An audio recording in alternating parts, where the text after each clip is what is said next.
नाज़रीन कहते हैं जब अपनों में गद्दार, मकार और मुनाफिक पैदा हो जाएं तो मैदान में खड़ा शेर भी कुत्तों से हार जाता है।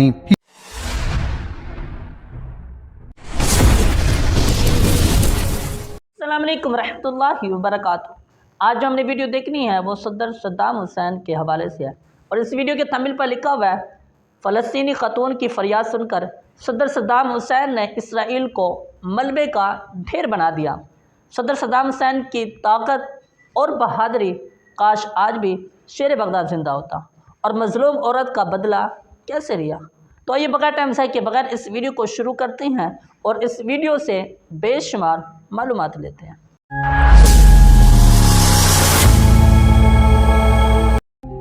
उर्दू टाइम लाइन देखने और सुनने वालों को हफीज़ुर रहमान के जानिब से अस्सलाम वालेकुम।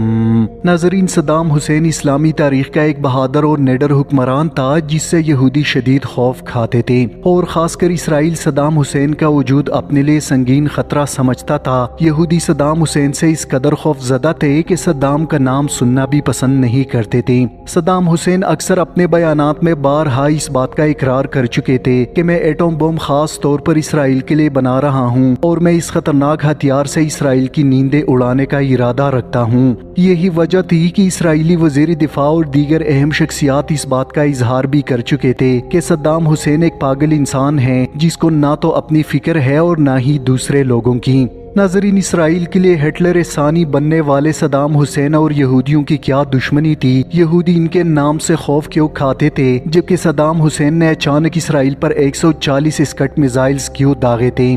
तारीख का ये खतरनाक हमला जिसने इसराइल का पूरा नक्शा बिगाड़ दिया था, जबकि इसराइल इराक पर जवाबी हमले की जुर्रत भी ना कर सका।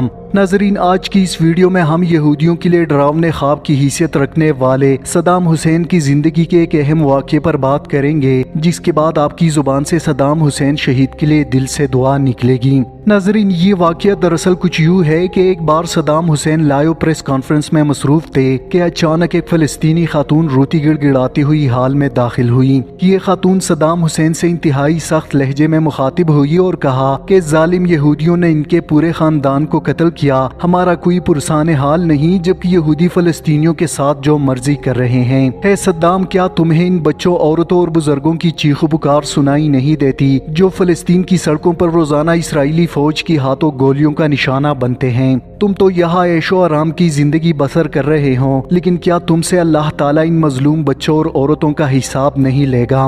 नाज़रीन, इस फ़लस्तीनी खातून का इतना कहना था कि सद्दाम हुसैन भी अपने जज्बात पर काबू ना रख सके और बहुत ज्यादा रोए। सद्दाम हुसैन ने अपने आंसू साफ करते हुए लाइव टेलीकास्ट में उस औरत से कहा, मैं वादा करता हूँ इसराइल का कोई यहूदी चैन से नहीं बैठेगा। कल सुबह का सूरज इसराइल के लिए एक डरावना ख्वाब बनकर तुलू होगा। जिस तरह यहूदियों ने मुसलमानों को खून के आंसू रुलाया, बिल्कुल उसी तरह अब इसराइल में भी सिर्फ चीखो पुकार की आवाजें सुनाई देगी। नाज़रीन, इसके बाद सद्दाम हुसैन ने यहूदियों के साथ वो किया जिसे तारीख में हमेशा याद रखा जाएगा। सद्दाम हुसैन ने फौरी तौर पर आला फौजी अफसरान की मीटिंग बुलवाई और इसराइल पर खतरनाक हमला करने का हुक्म जारी किया। यूं उसी रात सद्दाम के हुक्म से इसराइल के शहर तल अबीब पर 140 स्कट मिसाइल्स दागे गए, जबकि इन खतरनाक मिसाइल्स ने इसराइल के दारुल हुकूमत तल अबीब में तबाही मचा दी।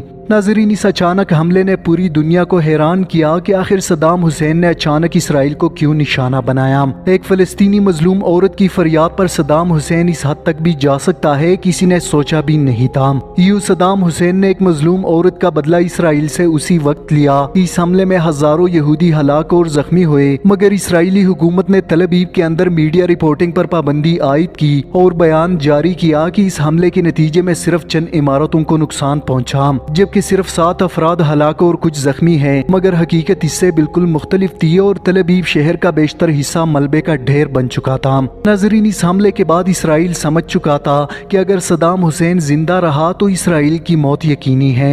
इसलिए अमरीका और इसराइल ने सद्दाम हुसैन के खिलाफ मुख्तलिफ साजिशें शुरू की। नाज़रीन, कहते हैं जब अपनों में गद्दार, मकार और मुनाफिक पैदा हो जाएं तो मैदान में खड़ा शेर भी कुत्तों से हार जाता है। इसराइल और अमरीका ने पैसों का लालच देकर अपने لوگوں کو صدام حسین کے خلاف کھڑا کیا۔ اسلامی ممالک میں سے کسی بھی ملک نے صدام حسین کا ساتھ نہیں دیا۔ اب آخر اکیلا صدام حسین پوری دنیا کا مقابلہ کیسے کر سکتا تھا؟ یوں اسرائیل اپنے مقاصد میں کامیاب ہوا۔ ایک صدام جو ہمیشہ اسرائیل کی آنکھوں میں کھٹکتا تھا، کفری طاقتوں نے انتہائی منظم طریقے سے رستے سے ہٹا دیا۔ آج اگر صدام حسین زندہ ہوتا تو اسرائیل فلسطین پر حملے کی جرت کبھی نہیں کرتا۔